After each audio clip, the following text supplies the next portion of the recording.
بك رمضان نرقى بك رمضان. چیل حدیث نبوی در فضیلت رمضان.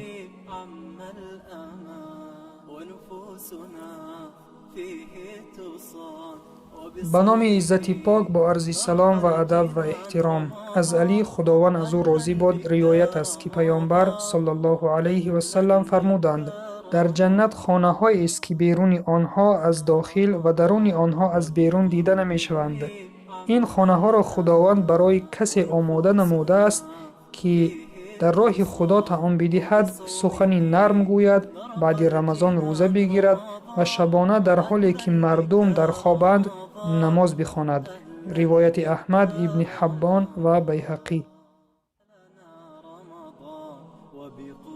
سخاوتمندان و کسانی که نرم سخن میگویند و خوش معامله هستند و کسانی که بعد روزه ماه رمضان روزه نافله میگیرند و شبانگاه به عبادت خدا مشغولند، در بهشت مقام و درجه خاص دارند.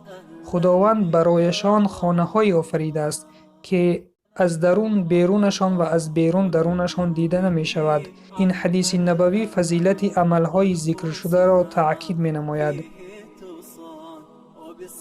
پس برادر و خواهر عزیزم، آن عملهایی که در این ماه شریف انجام می دادید، بعد از ماه رمضان هم آنها را دوام بدهید، چون خیلی ثواب و اجری گرانی دارند.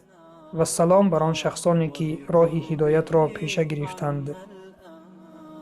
ونفوسنا فيه تصان وبصومه نرقى الجنان رمضان.